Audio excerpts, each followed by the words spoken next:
So, Just Cause 3 just turned 10 years old. However, 2015 is not even close to where the game's journey started. Believe it or not, its development started as early as 2011, only a year after Just Cause 2 released. Join me today because I have the incredible opportunity to give you a unique look at an early version of Just Cause 3 from August 22nd, 2012. Built-in multiplayer, an incredible vehicle, and a whole lot of cursed stuff await you.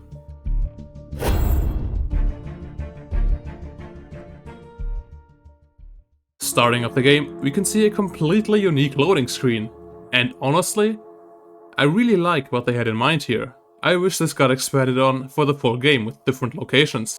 Once it finishes loading, the game drops you off here, and you should recognize this place. It's the small unnamed town near where you jump off the plane in the intro mission.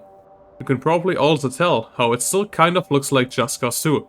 It's actually so similar behind the scenes in some places that the entire terrain can be ported into Just Cause 2, completely replacing Panau. And wow, just look at our handsome guy. He looks so mad all the time, but you can't tell me you don't love him anyways. There's also a speedboat here, but when you try to make your way to it, you will realize the water physics haven't been added yet. You can also notice that the game barely has any sounds at this point, apart from the ever-present glitchy wave or wind sound, and a handful of others. So movement-wise, what do we have? Actually, pretty much everything. Grappling, parachuting, wingsuiting, and even the cut hammer ability is all here. You actually get more? When you're free-falling and have a weapon, you can aim and shoot perfectly fine, and it looks really badass. Also, when you're on a keyboard, a lot of stuff won't work, so I set up a fake controller profile so I can play it normally. Here's what I have it set to. The controls are also kinda slow and unresponsive when looking around with the mouse, but that won't stop me. When you press escape, you are presented with this really basic pause menu that also lets you spawn vehicles and teleport to places. F9 gets you the developer menu, and tilde brings up the debug console, unless your keyboard is the German one like mine. Then it's these two keys together. D-pad up gives you a rifle, D-pad right gives you pistols that fire bright bullets, D-pad down gives you a non-functional rocket launcher, and D-pad left enables grenades that you can use with RB. Making your way to the upper area, you can once again find a familiar place with some vehicles. The Weimaraner is actually the first vehicle ever added to Just Cause 3, and it's also the only Just Cause 3 vehicle that's been created so far. Most other vehicles are still from Just Cause 2. So while we're talking about vehicles, let's briefly look at them all. The grey Weimaraner is fragile, so its parts break off really easily when you drive into things. You also have the Hamaya Cougar bike, the Rollinson K-22 heli, the Cassius 192 private jet, though be careful when spawning this as it can easily crush you, and the Frisco Cat Shark speedboat that we saw earlier. Additionally, you can find the Hamaya Old Man unused in the game files. However, there are more new vehicles that you wouldn't really expect. There is Car Louis Test, a low poly convertible test car with really funky handling. This too is unused by default. Then there's also a Leopard tank. This shows us that tank treads were bland, as seen in some concept art. We can also see that it's probably just a car, seeing how only 4 of the round things spin and are actually wheels. But there are 2 more vehicles, and if you've seen my unused content video on Just Cause 3, you could maybe guess what they are. Submarines. Yes, Just Cause 3 was going to feature a lot of underwater exploration related things, and these were likely part of it. There is a fast Explorer sub and a big sub called Trident sub, possibly somehow related to Porto Tridente, even if it doesn't exist yet. There is even a boat version of the submarine that is a boat and can't dive. So let's actually use a vehicle and drive it a bit. If you follow the road to the east, you will end up in an early version of Manea. This unique bridge design was actually part of an early concept art you could see in one of the developer videos prior to the game's release. If you go west, you end up in Collis del Rosa, which resembles the final version a lot more. You can also find a small runway on a hill near it, and a small dirt road going to it from the main road. Also the misspelled Di Ravello. The 2 roads towards these 2 places actually meet up again and lead you to early Fortaleza, which looks nothing like it ended up looking like. If we go through Fortaleza and go off-road a bit, we can find another road that leads up to the mountain. Here we can find a big runway, and further up, what I assume became Chimalion's CENTCOM, the main base of the first island. And if we look north from here, we can see the main island is connected to the first one. Exactly. We can actually press F1 to get a map. Some of the smaller surrounding islands are made up or not accurate, but it does show us the rough design of the main map. So, what else is out there? There is what I assume to be Burgoletto, though completely different layout-wise. It's also got a lower area with a port. And that would be it for proper towns already. That really is all there is for now. However, there is still more to find. There is a prison area in the middle of a lake. A tiny area with destructible objects near the center of the map. And this is, I would say, kind of impressive already. The big tower can fall over and parts can be detached. The red pillar can be completely stripped of its covering. And the black box can be destroyed entirely. And even the debris can be destroyed again. There is a place called Famagusta on one of the outer islands, but it's just a bunch of grey blocks. The same pretty much goes for Bavarium Mine, GNN/Fax News, Nuclear Research Facility, and a Pramuritchiath. But then there's also an early airport building. There is not much to it yet though. And at the very top of the mountain, there is a starting area for a splitting wingsuit ring course. Along the way, you can see these big tower structures until you reach the end, where you can hear explosions. Let's take a break from locations and take a look at missions. A few simple ones can already be found.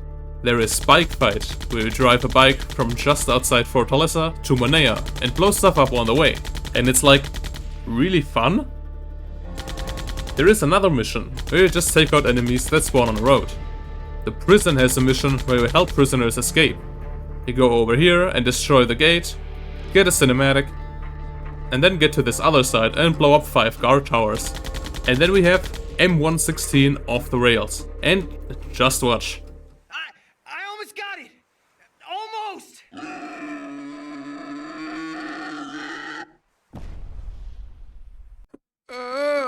What?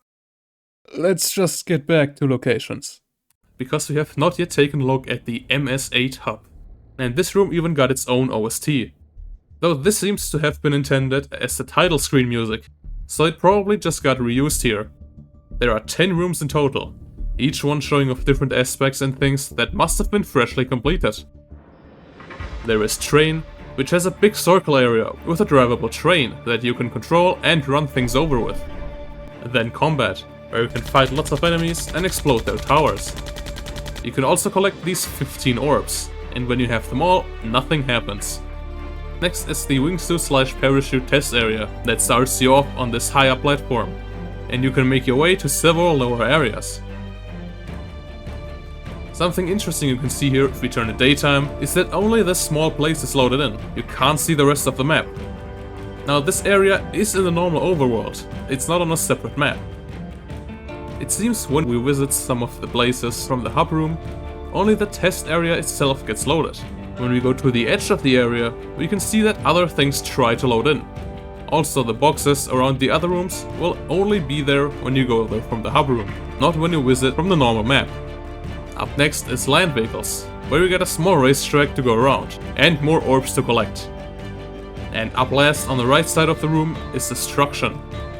We are put into this small box with some cars, barrels, and towers that we can have fun with. But what's outside the box? Well, below it is the racetrack, and above it is... I just won't ask. With the right side completed, let's go to the first room on the left, Skyscraper. Here we can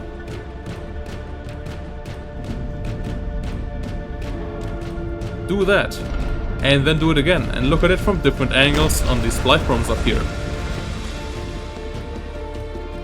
Man, this is so cursed. Deferred lighting. Here we can see various light sources and how they cast onto vehicles, characters, and how they combine when they intersect.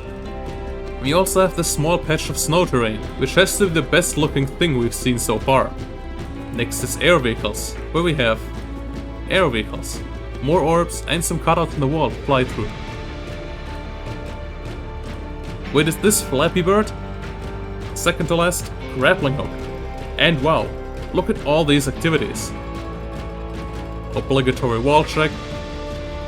What even? And finally, sea vehicles. We get a big open water area, a speedboat, a submarine, a ramp, and of course, orbs. Okay, that's enough. And now that we did all the rooms, what is going to happen? Let's find out.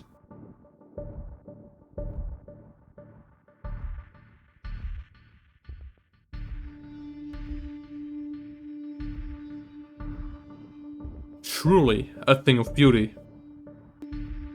Going through the portal brings us back to the starting area, and this is where I'll call it done for locations. There are more, but I don't want people to fall asleep.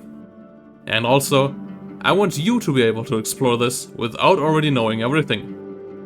The last big thing I want to cover is the multiplayer part of the game. Yes, you heard that right. Just Cause 3 was originally going to have a multiplayer mode in one way or another, and this build has it intact still. We can see remnants of this in the June 2015 beta, but by this point it has long been broken. But here it works. Now, it's only local and only up to 4 players, so if you want to try this with friends, either meet up and have a LAN party, or use something like Hamachi to fake being on the same network. The way it works is, you go into the dev menu with F9, go into dev, then multiplayer. In here you choose host. You will get an overlay showing your username and IP in the top left. And now the server is running.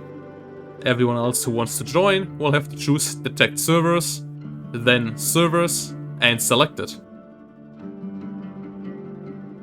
You can also run the game multiple times to join with multiple instances. For that, add this launch argument when starting the game, else it will complain that it can only run once. And well, it actually somewhat works. There is of course some desync and broken physics, and sometimes it just refuses to work. But all in all, this is really impressive. At one point, I want to play this with friends and make a funny moments video, but I sadly did not have time to record that for this video. Actually, one more thing. What's hiding in the files? And I know what you're thinking. Luke, it's probably just dumb placeholder models. Nobody cares.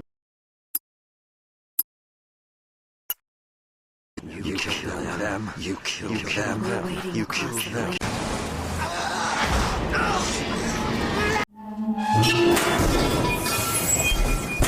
What in the ever-living... I was actually kinda stunlocked when I first came across these. And there are so many more of them. All of these seem to be from Avalanche's Mad Max game. You can find files named Warboy, Gastown, and more. Additionally, there are settings files mentioning Mad Max vehicles. Even in the final version of Just Cause 3, we can still find some Mad Max files. But this really makes you wonder. Mad Max the game released only a few months before Just Cause 3. Why would it already have so many voice lines and sounds? But well, that's the August 2012 Just Cause 3 pre-alpha. It is truly incredible to me to get such a unique peek into the development of my favorite game. And I hope you found it exciting as well. I got permission to showcase and share this, so you can download this build from the link in the description. And since I know this question will be asked a lot, no. This does not come from any kind of leak at Avalanche or a dev that breached NDA. An Avalanche collector, who've had this stuff for 10 plus years, approached me a while ago since they had lost interest in it. So instead of letting it rot on their hard drive for all eternity, they gave it to me. And now it can be researched, documented and appreciated by people who love these games.